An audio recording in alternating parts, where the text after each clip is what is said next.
तो कांग्रेस विधायक फूल सिंह बरैया के उस बयान की बात जिस पर एमपी में सियासी माहौल गर्मा गया। कांग्रेस की मीटिंग में फूल सिंह बरैया ने अपनी ही SC/ST के जनप्रतिनिधियों को लेकर जो विवादित बयान दिया है उसने कई सवाल खड़े कर दिए। क्यों कांग्रेस के माननीय ही अपने ही नेताओं का इस तरह अपमान करेंगे? उधर सीएम डॉक्टर मोहन यादव ने कहा कि कांग्रेस ने कभी दलितों का सम्मान नहीं किया, बीजेपी ने हमेशा आदिवासी और दलितों का सम्मान किया है। उधर कांग्रेस विधायक आरिफ मसूद ने फूल सिंह बरैया का बचाव किया।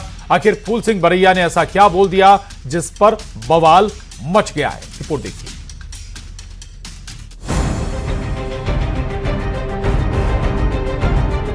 अक्सर अपने बयानों को लेकर चर्चा में रहने वाले कांग्रेस विधायक फूल सिंह बरैया का एक और विवादित बयान सामने आया है। इसके बाद एमपी में सियासत गर्मा गई है।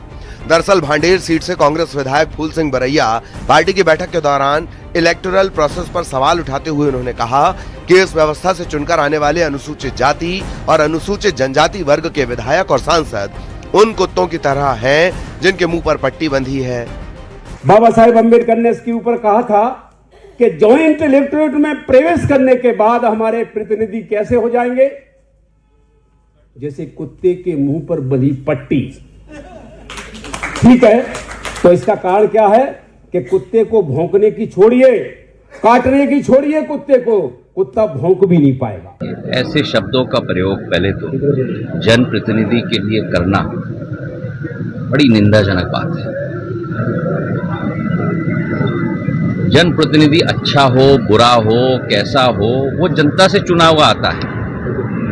ऐसे शब्दों का प्रयोग हमें थोड़ा अपने आचरण पर थोड़ा निगाह रखना चाहिए। फूल सिंह बरैया के बयान पर सीएम डॉक्टर मोहन यादव ने निशाना साधा है। सीएम ने कहा कि कांग्रेस ने हमेशा दलितों को दबाने का काम किया है, बीजेपी ने हमेशा दलितों के लिए काम किया। उनने कहा कि हमको ये विचार करना चाहिए और क्या क्या बोले हैं। मैं उनके दल के अंदर तो नहीं बोलूँगा, लेकिन हमारे दल के अंदर से बता सकता हूँ।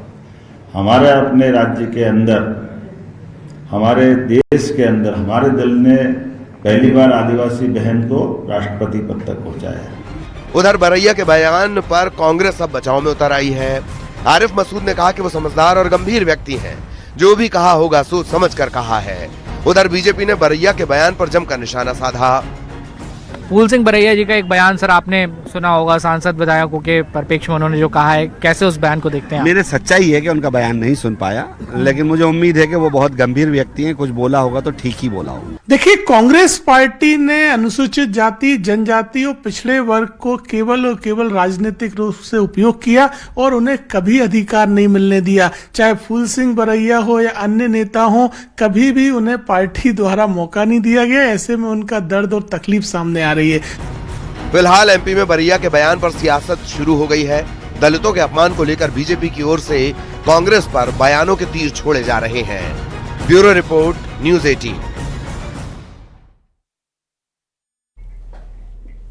और ये कोई पहली बार नहीं है जब कांग्रेस के विधायक फूल सिंह बरैया ने विवादित बयान दिया हो। पहले भी कई बार वो इस तरह के बयान दे चुके हैं। कई बार प्रशासन और अधिकारियों के ऐसे शब्दों का उन्होंने उनके लिए इस्तेमाल किया जिनको बताना या कहना भी ठीक नहीं है। खैर, सवाल यह कि आखिर इस तरह का बयान क्यों?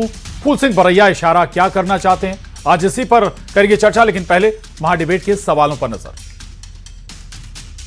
और हमारे आज के बड़े सवाल हैं, भाषा की मर्यादा और कितनी गिरेगी या गिराएंगे नेता? दूसरा और महत्वपूर्ण सवाल है, सीनियर नेता हैं तो फिर क्या कुछ भी बोलेंगे? कुछ भी बोलने का अधिकार उन्हें मिल जाता है क्या? तीसरा और अहम सवाल, क्या अपमान से ही सेल्फ गोल पूरा होगा? आखिर क्यों बार बार सेल्फ गोल करते हैं बरैया? ये महत्वपूर्ण सवाल है। चर्चा शुरू करें, पहले खास मेहमानों से मिल लीजिए। अजय सिंह यादव जी हैं, प्रवक्ता बीजेपी।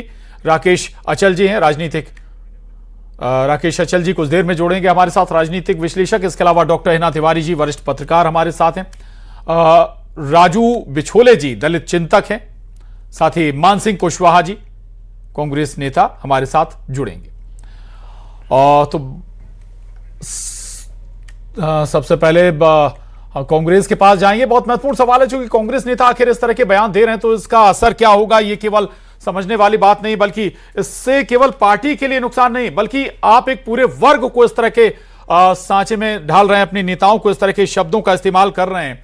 मानसिंह कुशवाहा जी, अगर हैं तो मान सिंह कुशवाहा जी, सवाल मेरा आपसे है कि केवल ये शब्द मैं दोहराना नहीं चाहता, केवल अपने नेताओं के लिए नहीं, किसी भी पार्टी के, किसी भी दल के नेता के लिए ये शब्द तो एक्सेप्टेबल नहीं हो सकता है। नहीं, निश्चित तौर पर उन्होंने जो भी बातें कही वो एक सामाजिक कार्यक्रम के दौरान कही है जी। और नहीं, सामाजिक कार्यक्रम के दौरान क्या किसी को गाली देना भी, गाली भी दे देंगे क्या? मेरी बात को तो पूरा हो जाए, तो जब तक मैं अपनी बात को नहीं कह पाऊंगा उससे पहले सवाल आ जाएगा, पूरी तो जवाब क्या दूंगा। तो मैं कहना चाहता हूं कि उन्होंने सामाजिक कार्यक्रम के दौरान केवल समाज के लोगों को जो इंडिकेट करने का काम किया था कि हमें जिनके दम पर, जिनकी बदौलत, जिस संविधान की ताकत के कारण हम लोग आज संसद में पहुंचे हैं, विधानसभा में पहुंचे हैं, अपने अधिकारों की बात करने का हमें मौका मिला है, और आज जब उस पर हमला हो रहा है, आज देश के संविधान पे, देश के लोकतंत्र पे, बाबा साहब पर जिस प्रकार से जो अन्य जो राजनीतिक दल और जो विचारधारा के लोग हैं जो उन पर हमला कर रहे हैं, और अपन अपने मुंह में दही जमा लें, उस मुंह पे पट्टी बांध लें, तो जो तो न्याय संगत नहीं है। इसलिए उन लोगों ने उन्हें इंडिकेट करते हुए चेताने का काम किया था कि आप सब लोगों को जिस भी दल में हो इस प्रकार से नहीं रहना चाहिए, मुंह पे पट्टी बांधकर नहीं रहना चाहिए। आप लोगों को अपने हक अधिकार की बात, हिस्सेदारी की बात, और जो जिनके कारण आज हमें जो ताकत मिली है, जिसको जो ताकत मिलने का काम हुआ है, निश्चित तौर पर जी चीजों के बारे में हम लोगों को आगे आकर पूरी बात को, कोई किसी को इंडिकेट करने का नहीं था, किसी की भावनाएं आहत करने का नहीं था, लेकिन क्या है कि जो अन्य जो विचारिक लोग हैं उसको अन्य गलत राह में ले जाने का काम कर रहे हैं। उनके बयान को, उनने जो बयान दिया उस बयान में कोई ऐसी बात तो उन्होंने नहीं कही है कि जिससे किसी को कोई गलत लगे। ठीक है, आपके नजरिए से इसमें कुछ भी गलत नजर नहीं आता है। जय सिंह यादव जी हमारे साथ बने हुए हैं। जय सिंह जी, बयान भी हमने सुनवाया, आपको उसमें कुछ आपत्तिजनक नजर नहीं आया? वो केवल अपने नेताओं भर को नहीं कह रहे हैं, सभी नेताओं के लिए एक नजरिए से उनका संदेश है, ये भी दोहरा रहे हैं बात। देखिए प्रशांत जी, जिस तरह से फूल सिंह बरैया द्वारा जनप्रतिनिधियों के लिए जिस तरह की भाषा बोली गई वो घोर आपत्तिजनक और निंदनीय है। ये जनप्रतिनिधियों का अपमान है। इस तरह की भाषा का प्रयोग नहीं होना चाहिए। वो किसी भी राजनीतिक दल में दलित आदिवासी वर्ग के नेता हो, उनका सम्मान होना चाहिए। लेकिन दूसरी बात, कांग्रेस पार्टी में जिस तरह का बर्ताव दलित आदिवासी नेताओं के साथ हुआ है, इनकी कहीं ना कहीं पीड़ा सामने आ गई है। 5 साल पहले राज्यसभा चुनाव में इन्हीं बरैया जी को बलि का बकरा बना दिया था और दिग्विजय सिंह को राज्यसभा पहुंचा दिया था कांग्रेस पार्टी ने। और दलित आदिवासी वर्ग को कभी भी कांग्रेस पार्टी ने केवल और केवल वोट बैंक से ज्यादा नहीं बनने दिया। दूसरी तरफ भारतीय जनता पार्टी ने हमेशा दलित आदिवासी वर्ग को नेतृत्व दिया। हमारी सरकार में पहले रामनाथ कोविंद जी राष्ट्रपति बने, अभी द्रौपदी मुर्मू जी राष्ट्रपति हैं, और तमाम चाहे प्रदेशों में अध्यक्ष हो, केंद्रीय मंत्रिमंडल हो और राज्यों में मुख्यमंत्री तक हो, सभी जगह इन वर्गों को बराबर प्रतिनिधित्व मिला है। कांग्रेस पार्टी में तो अगर आप दुर्भाग्यपूर्ण रूप से याद करें तो सीताराम केसरी जो दलित वर्ग से अध्यक्ष बने थे, उन्हें अपमानित करके कांग्रेस कार्यालय से बाहर निकालने का काम किया था। खड़गे जी आज अध्यक्ष हैं, लेकिन वो अपने आप को असहाय मानते हैं, कहते हैं मैं हाईकमान से बात करूंगा, तो उन्हें केवल मोहरा बनाया गया है। तो बरैया जी की जो पीड़ा है वो इसी तरह की बातों से सामने आती है। कांग्रेस पार्टी ने केवल और केवल 50 सालों तक इन वर्गों को पुतले की तरह राजनीति में उपयोग किया, कभी सम्मान नहीं दिया, अधिकार नहीं दिया। कांग्रेस पार्टी को इसीलिए आपको लगता है सम्मान नहीं दिया गया, अधिकार नहीं दिया गया? ये बात मैं फिर लेकर कांग्रेस के पास जाऊंगा, उससे पहले राजू बिछोले जी के पास जाऊंगा। राजू बिछोले जी, ये चलिए, राजू बिछोले जी हमारे साथ नहीं है, तो उससे पहले डॉक्टर हिना तिवारी जी, ये पहली बार नहीं है जब ऐसे बयान दे रहे हैं फूल सिंह बरैया। ये तो होता ये कि इससे आपकी पार्टी को खुद नुकसान पहुंचता है। अपने नेताओं को ऐसे शब्दों के कहने का क्या मतलब है, क्या मायने है? हिना तिवारी जी, देखिए, ये सबसे पहली बात तो ये कि इन्होंने सिर्फ अपने नेताओं को नहीं कहा है, ये बात ये भरी सभा में कही गई है और पर्टिकुलर कुछ लोगों को टारगेट करके कही गई है। तो फूल सिंह बरैया जी की ये पुरानी आदत हम बोल सकते हैं। इन्होंने रानी लक्ष्मीबाई तक को नहीं छोड़ा है। तो ये एक बहुत ही दुखद है कि आप जिन्होंने हमारे देश के लिए लड़ाई लड़ी, उनके लिए आप सम्मान नहीं रख पाते, तो आप अपने पार्टी के या अन्य जाति के लोगों का कैसे सम्मान रखेंगे? रही बात आदिवासी, तो मध्य प्रदेश आदिवासी बहुल्य क्षेत्र है, तो यहाँ पर आदिवासियों के लिए जो प्रयास कांग्रेस सरकार ने भी किए हैं, अभी वर्तमान सरकार भी कर रही है। तो आपको उनका सम्मान बनाए रखना चाहिए। इस तरह के मैसेजेस सामने आते हैं तो निश्चित तौर पे एक चीज सामने आती है, पार्टी की छवि सबसे पहले खराब होती है और बाद में आपकी छवि खराब होती है। इनका डिफेंड करने के लिए जो लोग सामने आए हैं वो भी कई बार गलत बयान दे चुके हैं, तो निश्चित तौर पर ये गलत है। किसी भी जाति को, किसी भी व्यक्ति को गलत बोलना एक सरे मंच से, ये बहुत ही गलत है। यदि आपकी ऐसी सोच है तो आपको राजनीति में आना ही नहीं चाहिए। ठीक बात है, अच्छी बात आपने कही है। राकेश अचल जी के पास जाऊंगा। राकेश अचल जी, दो बातें आपसे समझना चाहूंगा। पहला तो ये कि ये शब्द तो उचित बिल्कुल भी नहीं है, जो शब्दों का इस्तेमाल फूल सिंह बरैया कर रहे हैं, इस पर स्वाभाविक है कि सवाल जरूर उठने भी चाहिए, उनसे पूछे भी जाने चाहिए सवाल। लेकिन एक और बात, वो जो फूल सिंह बरैया कह रहे हैं कि हमें ध्यान देना चाहिए कि आदिवासी हिंदू धर्म ना अपनाएं, ये तो अलग लाइन ले रहे हैं फूल सिंह बरैया। ये फिर आप लड़ाने की कोशिश कर रहे हैं, एक और वर्ग में डिवाइड कर रहे हैं पूरे आदिवासी समुदाय को। दर्शकों को मकर संक्रांति की बधाई देता हूं। फिर मैं आता हूं फूल सिंह बरैया पर। जी, फूल सिंह बरैया का जो बयान है उसको लेकर के पता नहीं क्यों सब लोग बड़े व्यथित हैं। आपको संसद में बिधूड़ी का बयान याद है? उस बिधूड़ी ने जो बयान दिया था उसकी कितने लोगों ने निंदा की थी? क्या भारतीय जनता पार्टी के अध्यक्ष ने की, क्या प्रधानमंत्री ने की, या किसी ने भी की? तो भारत की राजनीति में जातीय अस्मिता को लेकर के इस तरह के बयान रोज आ रहे हैं। फूल सिंह बरैया इसमें नए नहीं है। फूल सिंह बरैया ने दुखती रग पर हाथ रख दिया है, इसलिए लोग तिलमिलाए हुए हैं, चाहे कांग्रेस में हो चाहे भारतीय जनता पार्टी में हो। नहीं, आप ये कह रहे हैं कि उन्होंने अपने नेताओं को कुत्ता कहा, कुत्ता, ठीक है वो शब्द नहीं कटारे जी, उन्होंने अपने नेताओं को कुत्ता नहीं कहा। उन्होंने चुने हुए जनप्रतिनिधि जो दलित समाज से आते हैं, किसी भी दल के सदस्य हों, उनकी हैसियत को लेकर के टिप्पणी की है। मैं कहता हूं ये जो बयान है वो बिधूड़ी के बयान के मुकाबले बहुत हल्का बयान है। बिधूड़ी ने जो कहा था भरी संसद में इसे पूरी दुनिया ने देखा, उसके मुकाबले ये बयान बहुत छोटा बयान है। क्योंकि इस समय प्रश्नाकुल समाज में आप रहते हैं, किसी भी राजनीतिक दल में कौन से दलित को बोलने की छूट है? यहाँ है छूट। ये बोल रहे हैं, कांग्रेस इनको पार्टी से नहीं निकालेगी, मैं बता रहा हूं आपको, क्योंकि कांग्रेस में इतनी स्वतंत्रता है कि आप बोल सकते हैं। लेकिन भारतीय जनता पार्टी में तो आप बोल के दिखा दीजिए, कोई है? नहीं, ये आपका मानना है सर। किसी भी दल, मैं ये कहता हूं कि किसी भी राजनीतिक दल में हर किसी को बोलने का अधिकार है और बोलता भी है, ऐसा नहीं है सर, ऐसा नहीं। आप एक पर्टिकुलर अगर राजनीतिक दल को टारगेट करके कह रहे हैं, इस पर चलिए मैं अजय सिंह यादव जी से बात कर लेता हूं। अजय सिंह यादव जी, पार्टी में आरोप है आप पर कि भाई आप दलित समाज को बोलने नहीं देते, आपके नेताओं के मुंह पर आप पट्टी बांध देते हैं।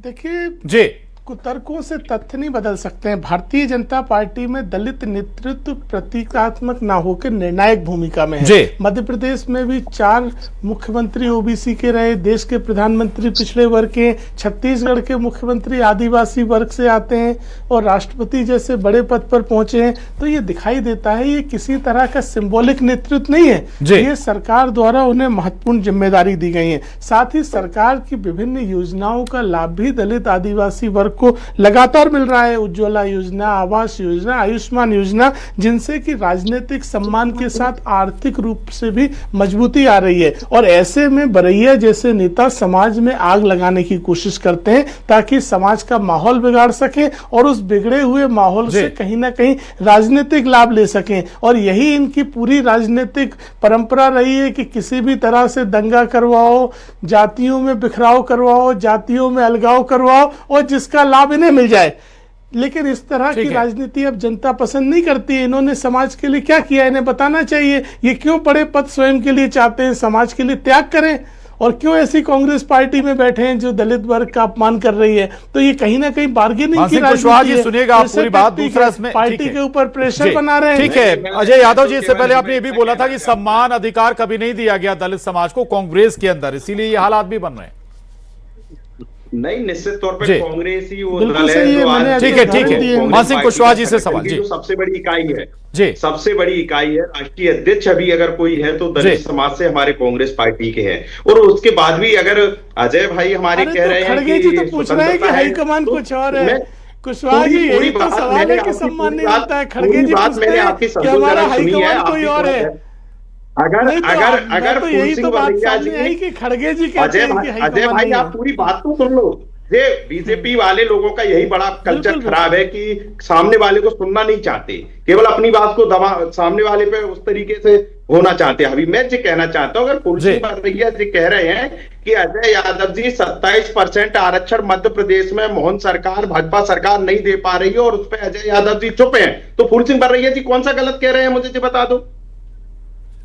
अगर आप उस दल में बैठ के अपने हितों की बात नहीं कर पा रहे हो, अपनी अभिव्यक्ति की बात नहीं कर पा रहे हो, अपने वर्ग की सामाजिक मुद्दे नहीं उठा रहे हो, अगर हमारा नेता बात मत रखिए तथ्यों पे बात करिए। बरैया जी जनप्रतिनिधियों किस तरह की भाषा का प्रयोग कर रहे हैं उसका जवाब दीजिए। जो तथ्य नहीं है आप उन तथ्यों को क्रिएट करके अपनी बात रखने की कोशिश मत करिए। आपने कहा कि खड़गे जी अध्यक्ष हैं, खड़गे तो स्वयं कहते हैं कि मैं हाईकमान नहीं हूँ, तो यही तो पुतला संस्कृति है कांग्रेस की। जब खड़गे कहते हैं मैं अध्यक्ष होकर भी अधिकार विहीन हूँ, खड़गे स्वयं कहते हैं, हम थोड़ी कह रहे हैं। खड़गे जी का बयान आया था कर्नाटक के विवाद में कि मैं हाईकमान नहीं हूँ, हाईकमान करेगा निर्णय। मानसिंह कुशवाहा जी इस बात से सहमत हैं आप बाबू जी फूलसिंह बरैया के कि हिंदू और आदिवासी अलग अलग हैं? मानसिंह कुशवाहा जी कहा है कि जो हमारे लोग हैं, मानसिंह कुशवाहा जी हिंदू और आदिवासी अलग अलग हैं क्या? ये कह रहे हैं बरैया, सहमत हैं आप? उनके मुंह में दही जमा हुआ है। जी कुशवाहा जी सहमत है इस बात से फूलसिंह बरैया जो कह रहे हैं कि भाई हिंदू और आदिवासी अलग अलग हैं? क्या सर?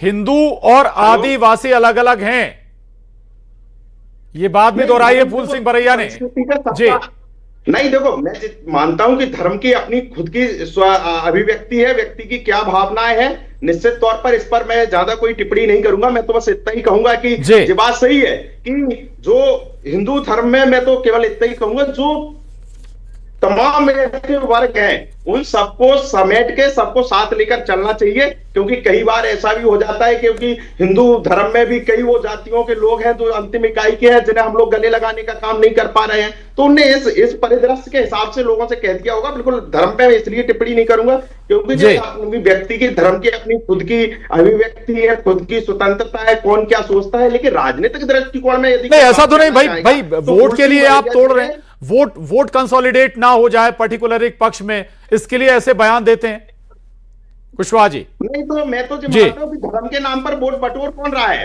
मेरा मानना है कि धर्म के नाम पर वोट बटोर कौन रहा है? नहीं, अगर एक धर्म के नाम पर बटोर रहा है तो दूसरा जाति के नाम पर भी इकट्ठे कर रहा है ना वोट। 23 लोग जहरीले पानी से इंदौर में मृत्यु हो गई, सरकार मौन है, प्रवक्ता जी कुछ कह नहीं रहे हैं, सरकार के मंत्री उस मुद्दे पर बात कर लीजिए ना जो आज चर्चा का विषय है। मानसिंह कुशवाहा जी जो आज चर्चा का विषय, उस पर बात करिए ना। हमने उस पर भी बहुत बात की है, चर्चा की है, इंदौर पर भी हमने बहुत बात की है, बहुत सारी रिपोर्ट्स और लगातार चल रही हैं, अभी भी हम खबरें लगातार दिखा रहे हैं। ठीक है, ठीक नहीं, आप लोग दिखा रहे हो, इसके लिए आपका धन्यवाद, क्योंकि देश के अंदर अगर मैं मानता हूं चौथा स्तंभ भी है जो हम लोगों की आवाज को, विपक्ष की आवाज को, आम जनता की आवाज को आईना बनने का काम करता है, इसलिए आप सब लोगों को धन्यवाद देना चाहता हूं। लेकिन बात जो वोट बटोरने वाली बात है, तो कांग्रेस ने कभी धर्म को लेकर वोट बटोरने की राजनीति नहीं की है। कांग्रेस ने मुद्दों की राजनीति की होगी, कांग्रेस ने लोगों के रोजगार पर बात की होगी, लोगों के विकास पर बात की होगी।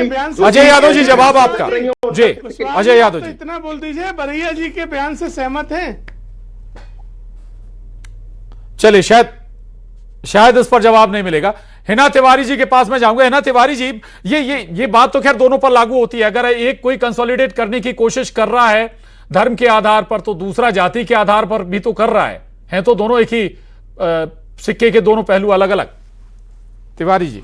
प्रशांत जी, लेकिन किसी को तो पहल करनी होगी ना कि ये धर्म की, जाति की राजनीति से बाहर आने की पहल किसी को तो करनी होगी। यदि बीजेपी नहीं कर पा रही तो कांग्रेस करे, कांग्रेस नहीं कर पा रही तो बीजेपी करे, या अन्य पार्टियां जो भी हैं। लेकिन ये कब तक वोट की राजनीति के चक्कर में हम आम लोगों को ये उलझाते रहेंगे और भ्रमित करके वोट बटोरते रहेंगे? आज एक नई चीज सामने आ गई कि आदिवासी हिंदू नहीं है, तो हिंदू नहीं है तो क्या है? यदि आप उसको डिफाइन कर दीजिए, क्योंकि अभी तक तो हमें सिर्फ 4 ही धर्मों का मुख्य रूप से पता है कि उन्हीं 4 धर्मों पे हम फॉलो करते आ रहे हैं। यहाँ तक कि आप कोई फॉर्म भी फिल करेंगे तो उसमें वही चीज है। तो क्या आप एक नया सा कॉलम बनाएंगे उसमें आदिवासी का? उनको उतना सम्मान दिलाएंगे आप? तो या तो उसकी गारंटी दे दीजिए आप कि हाँ, मध्य प्रदेश में हम आदिवासी को इतनी ऊपर लेकर आएंगे कि वो उनको एक अलग स्टेज, एक अलग फोरम मिलेगा। ये संभव नहीं है। हिंदू अरे उसमें तो SC, ST, धर्म में OBC यदि वो आना चाहते हैं तो वो वहां पर रहें, या जिस भी उसमें व्यक्ति की स्वेच्छा है, हमारे पास हमिरे अधिकारों में शामिल है, तो हम ये कर सकते हैं। जी ठीक है, ठीक है। राकेश अचल जी, आप कह रहे थे कि प्रतिनिधित्व नहीं है, बात करने का मौका नहीं मिलता, तो बहुत सारा इतिहास है, राष्ट्रपति से लेकर अलग अलग पोजीशन पर SC भी रहे, ST भी रहे, और अभी भी अगर आप राज्यों की कैबिनेट में जाएंगे, देश की कैबिनेट में जाएंगे, तो पर्याप्त चेहरे हैं और सब अपनी बात रखते भी हैं संसद में। राकेश अचल जी। प्रशांत जी, देखिए, हकीकत से मुंह नहीं छिपाया जा सकता। स्थिति ये है कि जाति और धर्म ये भारतीय राजनीति का एक अभिन्न अंग है। कांग्रेस ने 55 साल देश में राज किया, उन्होंने भी सब जातियों को प्रतिनिधित्व दिया। जगजीवन राम उप प्रधानमंत्री भी बने, रक्षा मंत्री रहे, ऐसे 100 उदाहरण बनेंगे। लेकिन सवाल वो है जो अभी आपने उठाया था, दूसरे सज्जन से उठाया था, कि क्या आदिवासी हिंदू हैं? मैं मानता हूं कि आदिवासी हिंदू नहीं है, और अगर हैं तो हिंदुस्तान में रहने वाला हर आदमी हिंदू है। आदिवासियों की रीति रिवाज, देवी देवता सब अलग है, लेकिन वो हिंदू धर्म में अगर कोई आस्था रखता है तो कोई रोक नहीं रहा उनको। वो हिंदू भी हो सकते हैं, वो मुसलमान भी हो सकते हैं, वो क्रिश्चियन। राकेश अचल जी, कुछ कोस दूर चलिए, 150 किलोमीटर दूर चलिए तो भाषा, अंदाज, लहजा सब बदल जाता है, रीति रिवाज बदल जाते हैं। लेकिन इसका मतलब ये हो गया क्या कि आपकी जाति अलग हो गई, धर्म अलग हो गया? राकेश अचल जी, निश्चित तौर पर अगर आप हिंदुस्तान के पूर्वी हिस्से में चले जाइए, वहां का आदिवासी अपने को हिंदू नहीं कहता है, उसका अपना धर्म है, उसके अपने रीति रिवाज हैं। तो आप जबरन उसको हिंदू धर्म में खींच के लाने की कोशिश करेंगे तो फिर तनाव होगा। और मुश्किल यही है कि अभी आपने देखा होगा देहरादून में एक आदिवासी जो था त्रिपुरा का, उसके साथ क्या स्थिति हुई। तो हम अभी भी आदिवासियों को अपना नहीं मानते। वोट के लिए हम हिंदू मान लेते हैं, उसको मुसलमान। अजय यादव जी, आ रहा हूं, सुनिएगा पूरी बात। हाँ जी अजय यादव जी, जवाब इस पर आप। तो हर आदिवासी को हिंदू कहते हैं, और लेकिन ये अलग ही बात, अलग ही लाइन यहां पर आ रही। राकेश अचल जी भी इस पर कायम हैं? और बिल्कुल कायम। जी देखिए प्रशांत जी, ये स्पष्ट तौर पे प्रमाणित है कि आदिवासी वर्ग आदि काल से सनातन धर्म का ध्वजवाहक है, और इसके लगातार प्रमाण है। तो इस तरह की बातें केवल और केवल राजनीति से प्रभावित और भ्रमित करने वाली है। ये धर्मांतरण करवाने वालों को कहीं ना कहीं बढ़ावा देने वाली बात है। आदिवासी वर्ग सनातन हिंदू धर्म का हिस्सा है, उन्हें सनातन धर्म में सम्मान भी मिलता है, और मैं तो कहता हूँ आदिकाल से वो सबसे पहले ध्वजवाहक रहे हैं। तो वहीं से शुरुआत है, आप उन्हीं को सनातन से बाहर कर रहे हैं। तो ये इस तरह की राजनीति को संरक्षण मत दीजिए। ये देश में बंटवारे और धर्मांतरण वालों को कहीं ना कहीं संरक्षण देती है। जी और चलिए, राजू बिछोले जी, दलित चिंतक, हमारे साथ जुड़े हैं, बहुत देर से जुड़े हैं, और कोशिश बात उन्हीं से करेंगे हम। राजू बिछोले जी, बहुत महत्वपूर्ण बयान है फूल सिंह बरैया का। वो कह रहे हैं कि भाई कुत्तों की तरह चुप नहीं रहना है, दलितों को बोलना है, काटना सीखना है। लेकिन मैं ये कह रहा हूं कि ऐसे शब्दों का इस्तेमाल क्यों, केवल अपनी पार्टी के नेताओं को नहीं बल्कि तमाम दूसरे दलों के लिए ये शब्द इस्तेमाल कर रहे हैं। वो पूरा एक्ट 1932 में लंदन में बाबा साहब अम्बेडकर जी ने जो तो एक बड़ी लड़ाई लड़ी थी। तो अम्बेडकर जी ने लंदन में गोलमोज कॉन्फ्रेंस में, पहली दूसरी कॉन्फ्रेंस में जब एक विचार रखा था कि दलित कम्युनिटी के लोग 2 जगह वोट करेंगे, अनुसूचित जाति और जनजाति के लोग एक सेपरेट वोट करेंगे और समान वर्ग के लिए अलग सेपरेट वोट करेंगे। अगर वो व्यवस्था लागू हो गई होती तो फूल सिंह बरैया ये कौन सी, ये नहीं, ये देखिए साहब, मैं एक व्यक्ति 4 जगह वोट क्यों करूंगा?